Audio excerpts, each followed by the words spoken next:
മാതാപിതാക്കളെ, സഹോദരി സഹോദരങ്ങളെ, കുഞ്ഞുങ്ങളെ, എല്ലാവർക്കും ക്രിസ്തുവിന്റെ നാമത്തിൽ സ്നേഹവന്ദനം. നമ്മുടെ ജീവിതയാത്രകളിൽ ദൈവം ചില നന്മകളൊക്കെ നമുക്ക് കാത്തു സൂക്ഷിച്ചിട്ടുണ്ട്. നാം ജനിച്ചത് ഒരിടത്ത്, വളർന്നതും ജീവിക്കുന്നതും മറ്റൊരിടത്തുമാണ്. ഈ വഴിയിലൊക്കെയും നമുക്ക് ആശ്രയമായിട്ടുള്ളത് നമ്മെ വഴി നടത്തുന്നത് ദൈവകൃപ ഒന്ന് മാത്രം. പ്രവചന പുസ്തകത്തിൽ പ്രകാരം വായിക്കുന്നുണ്ട്, നിന്നെക്കുറിച്ച് ദൈവത്തിനൊരു പദ്ധതിയുണ്ട്, അത് നിന്റെ നാശത്തിനായിട്ടല്ല, ദൈവ നാമ മഹത്വത്തിനായിട്ടത്രേ എന്ന് പറയുന്നു. കേരളത്തിന്റെ വിവിധ ഇടങ്ങളിൽ ജനിച്ചു വളർന്ന നമ്മെ ദൈവം ഈ രാജ്യത്തിന്റെ തലസ്ഥാന നഗരിയിൽ കൂട്ടിവരുത്തി വ്യത്യസ്തങ്ങളായ ജീവിതത്തിന്റെ ഇടങ്ങളിൽ നമ്മെ ആക്കി വെച്ചിരിക്കുന്നുവെങ്കിൽ നമ്മെക്കുറിച്ചുള്ള ദൈവ പദ്ധതിയുടെ ഭാഗമാണ് അതെന്ന് നമുക്ക് ബോധ്യമുണ്ടാകും.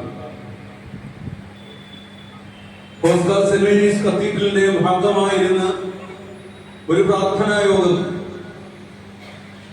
ഇവിടെ ഉണ്ടായിരുന്ന ആളുകളുടെ ആധ്യാത്മിക തീഷ്ണതയുടെയും ദൈവാരാധന ബോധ്യത്തിന്റെയും ബലിപീഠത്തോടുള്ള ബലപ്പെട്ട ബന്ധത്തിന്റെയും അടിസ്ഥാനത്തിൽ രൂപപ്പെട്ട് വന്ന ഒരിടമാണ് ജനപുരി മാർ ഗ്രിഗോറിയോസ് ദേവാലയം. ഈ ജനപുരി പ്രദേശത്ത് ധർമ്മമാർഗിൽ, ധർമ്മമാർഗ് എന്ന് പറയുമ്പോൾ എല്ലാ ധർമ്മങ്ങളുടെയും ഈറ്റില്ലമായ ഈ ഭൂമിയിൽ ദൈവം ആരാധിക്കുവാനായി ഒരു സ്ഥലവും ഒരു പരിശുദ്ധ ബലിപീഠവും നമുക്ക് നൽകിയെങ്കിൽ ഈ ബലിപീഠത്തിന്റെ തണലിലാണ് ഞാൻ നിങ്ങളും വളർന്നു വന്നിട്ടുള്ളത്. ഈ ബലിപീഠത്തിന്റെ സന്നിധിയിലാണ് ഇവിടെ ഇരിക്കുന്ന പലരും അവരുടെ ജീവിതത്തിന്റെ സ്വപ്നങ്ങൾക്ക് രൂപവും ഭാവവും നൽകിയത്. ഈ ബലിപീഠത്തിന്റെ സന്നിധിയിലാണ് ദൈവം നിങ്ങളെ വിവാഹ ജീവിതത്തിന്റെ അനുഭവത്തിലൂടെ ഒന്നാക്കി തീർത്തത്. ഈ ബലിപീഠത്തിന്റെ സന്നിധിയിലാണ് ദൈവം നിങ്ങൾക്ക് നൽകിയ കുഞ്ഞുങ്ങൾക്ക് ദൈവികമായ പരിശുദ്ധാത്മ മാമോദീസായും പരിശുദ്ധാത്മ നൽവരങ്ങളും പകർന്നു. അനുഗ്രഹത്തിന്റെ വർഷമാണ്, സ്വാതന്ത്ര്യത്തിന്റെ വർഷമാണ്, സ്നേഹത്തിന്റെയും സമത്വത്തിന്റെയും വർഷമാണ്. ബൈബിൾ പറയുന്നുണ്ട്, ജൂബിലി വർഷം നിന്റെ കൂടെ ആയിരുന്നവരെ നീ ബഹുമാനിക്കണം. അത് അടിമയാണെങ്കിലും സഹോദരനാണെങ്കിലും കടക്കാരനാണെങ്കിലും നീ അവനെ ബഹുമാനിക്കണം, അവനെ ചേർത്ത് പിടിക്കണം, അവന് നൽകുവാനുള്ളത് മുഴുവനും കൊടുക്കണം. പ്രകൃതിയോടും അപ്രകാരമുള്ളതായ ഒരു സമീപനം നീ നടത്തണം. ഒരു വർഷം മുഴുവനും ഈ പ്രകൃതിയെ നീ പ്രകൃതിക്കായി വിട്ടുകൊടുക്കണം. പ്രകൃതിയിലുള്ള മറ്റ് ജീവജാലങ്ങൾക്ക് വേണ്ടി നീ ഭൂമിയെ വിട്ടുകൊടുക്കണം. അതാണ് യഥാർത്ഥ ജൂബിലി എന്ന് പറയുന്നത്. എന്റെ മുമ്പിൽ ഇരിക്കുന്ന എന്റെ മാതാപിതാക്കന്മാരെ, നിങ്ങളും അപ്രകാരം ഒരു സ്വാതന്ത്ര്യത്തിന്റെ, ഒരു സ്നേഹത്തിന്റെ, ഒരു അംഗീകാരത്തിന്റെ നിഴലിലാണ്. ഇവിടെ ഇരിക്കുന്ന ഏകദേശം 375 പേരുടെ മുമ്പിൽ ഇരിക്കുന്നു. ഞാൻ അച്ഛനോട് പറഞ്ഞു, എൻ്റെ അച്ഛ, എന്നേക്കാൾ പ്രായം കുറഞ്ഞവരാണല്ലോ ഈ മുമ്പിൽ ഇരിക്കുന്നവർ. കാരണം അങ്ങോട്ട് നോക്കുമ്പോൾ ഒരാളുടെ തല പോലും നരച്ചിട്ടില്ല. ഞാനാണെങ്കിൽ നരച്ച് പ്രായമായി ഇരിക്കുന്നയാൾ. യുവത്വത്തിന്റെ തിളക്കണ്ണും ഒക്കെ അച്ഛൻ പറയുന്നത് എന്നെ ഞാൻ നോക്കുമ്പം നിങ്ങളാണ് ആ യുവത്വം മുഴുവനും അംഗീകരിച്ച് സ്വാംശീകരിച്ച് നിൽക്കുന്ന ജനത. ദൈവം അനുഗ്രഹിക്കട്ടെ എന്ന് പ്രാർത്ഥിക്കുന്നു. 50 വർഷം 1975-76 കാലഘട്ടത്തിലാണ് ഈ ദേവാലയം സ്ഥാപിതമായത്. ഏകദേശം എനിക്ക് 1 വയസ്സുള്ളപ്പോൾ ഈ ദേവാലയം സ്ഥാപിതമായി. ഇവര് 51 വയസ്സ് കഴിഞ്ഞ് 52 കടക്കുകയാണ്. അപ്പോൾ എന്നേക്കാൾ അല്ലെങ്കിൽ എൻ്റെ ഒപ്പം പ്രായമുള്ള ഒരു ദേവാലയത്തിലാണ് ഞാൻ നിൽക്കുന്നത്. അച്ഛൻ സൂചിപ്പിച്ച കാര്യം എനിക്ക് വളരെ പ്രസക്തമായി തോന്നി. ഒന്നുമില്ലായ്മയിൽ നിന്ന് ആരംഭിച്ചപ്പോൾ ഈ ദേവാലയമായിരുന്നു നിങ്ങൾക്ക് ആശ്രയമായി.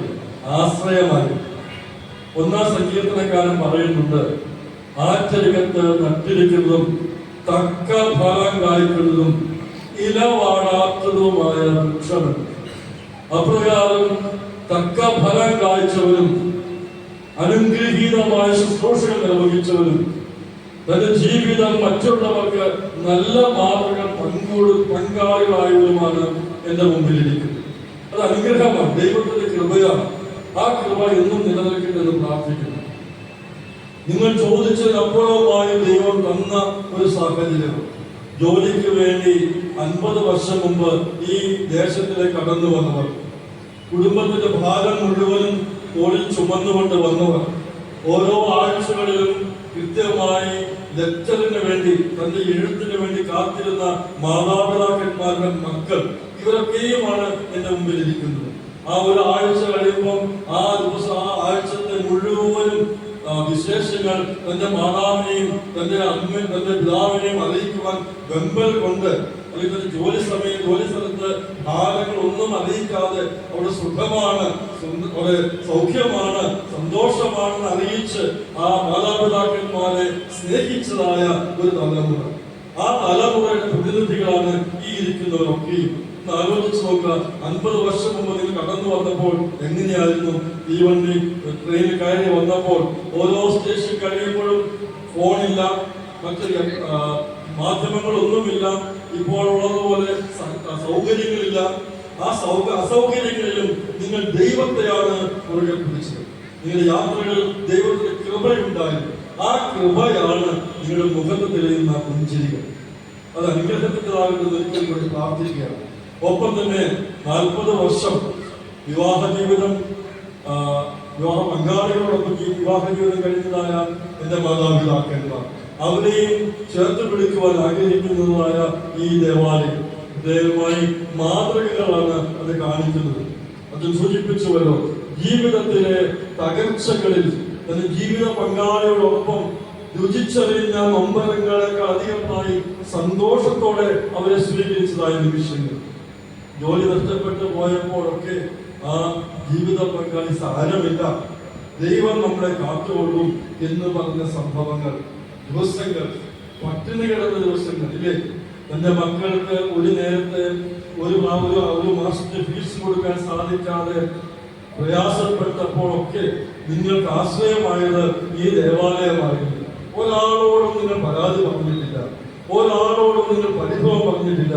നിങ്ങളുടെ പരിഭവം, നിങ്ങളുടെ പരാതിയും മുഴുവൻ കേട്ടത് ഈ 4 ചുമരുകൾ മാത്രമാണ്. ഓരോ സന്ധ്യയാകുമ്പോൾ ദൈവമേ നാളെ എന്തായിരിക്കുമെന്ന് അറിയില്ല. കുടുംബത്തിന്റെ പ്രതിസന്ധികൾ, നാട്ടിലുള്ള സഹോദരങ്ങളുടെ പ്രയാസങ്ങൾ, മാതാപിതാക്കന്മാരുടെ പ്രതിസന്ധികൾ, രോഗത്തിന്റെ അനുഭവങ്ങൾ തുടങ്ങിയ അനേകം പ്രതികൂല സാഹചര്യത്തിലൂടെ കടന്നു പോയപ്പോഴൊക്കെ നിങ്ങൾക്ക് ആശ്രയമായത് ഈ ദേവാലയം. അതുകൊണ്ടാണ് ഈ പുതിയ തലമുറ, ഈ മക്കൾ, ഈ കൊച്ചുമക്കൾ ഇന്ന് ഈ ദേവാലയത്തെ സ്നേഹിക്കുന്നത്. അവിടെയാണ് ഇതിന്റെ മഹത്വം എന്ന് പറയുന്നത്. നിങ്ങൾ കാണിച്ചു കൊടുത്ത ആ വഴി, നിങ്ങൾ കാണിച്ചു കൊടുത്ത ആ മാർഗം, അത് അനുഗ്രഹത്തിൻ്റെതാണ്. അത് എന്നുമാകണമെന്ന് പ്രാർത്ഥിക്കുന്നു. ഇന്നലെ സന്ധ്യയായപ്പോൾ ഞാനും അച്ഛനും തിരിച്ചു വന്നത് ഏകദേശം 10 മണി കഴിഞ്ഞു അല്ലേ? നമ്മുടെ കൺവെൻഷൻ കഴിഞ്ഞിട്ട് തിരിച്ചു ഒരു 10 മണിയായി.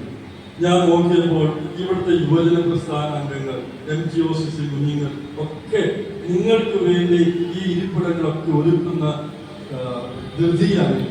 കാരണം നാളെ നിങ്ങളുടെ മാതാപിതാക്കന്മാർ, ഗ്രാൻഡ് പാരൻസ്, അവർക്ക് സ്വസ്ഥമായിരിക്കുവാൻ, അവർക്ക് സ്വസ്ഥമായി ഈ പ്രോഗ്രാമിൽ പങ്കാളികളായി നടക്കുവാനും എല്ലാ സാധ്യതകളും ഒരുക്കിയത് ഈ കുഞ്ഞുങ്ങളാണ്. ആ കുഞ്ഞുങ്ങൾക്ക് ലഭിച്ചത് നിങ്ങളുടെ മാതൃകയാണ്. ഞാനിന്ന് ആരാധനയെ പറഞ്ഞു, വളരെ ഭംഗിയായിരുന്നു. പറയാൻ മറന്നുപോയ കാര്യമുണ്ട്. എല്ലാ ദിവസവും എല്ലാ ഞായറാഴ്ചയും ഒരു വെള്ളയപ്പള്ളിയിൽ വന്ന പോലെ അത്രേ ഉള്ളൂ.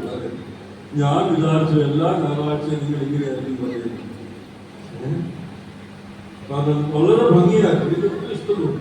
സാധാരണ വിദേശത്തൊക്കെ പോകുമ്പോഴേ കാണാറുള്ളൂ, നമ്മുടെ നാട്ടിലില്ല.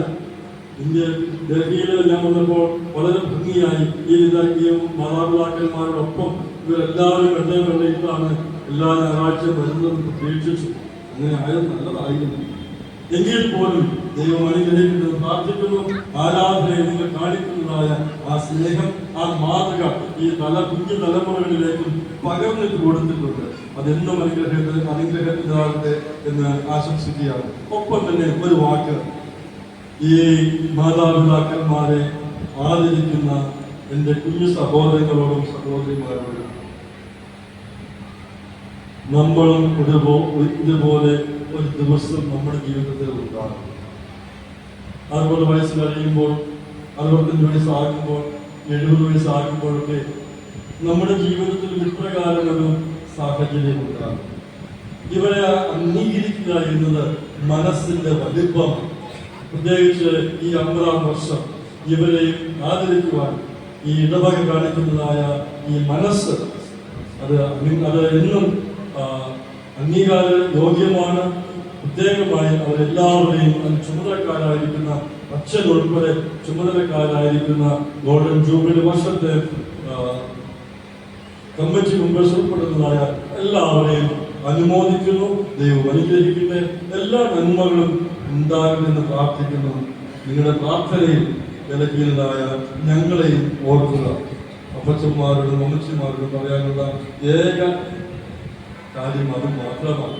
നിങ്ങളുടെ കുഞ്ഞുങ്ങളെ ഓർത്ത് പ്രാർത്ഥിക്കുമ്പോൾ, നിങ്ങളുടെ തലമുറയെ ഓർത്ത് പ്രാർത്ഥിക്കുമ്പോൾ വിലക്കിന ഞങ്ങളെയും ഓർക്കുക. ഞങ്ങളുടെ ബലഹീനതയ്ക്ക് നിങ്ങളുടെ പ്രാർത്ഥന ശക്തമാകട്ടെ എന്ന് ആശംസിച്ചുകൊണ്ട് പ്രാർത്ഥിച്ചുകൊണ്ട് നിർത്തുന്നു. ദൈവം നമ്മളെല്ലാവരെയും ഒരുപോലെ അനുഗ്രഹിക്കും.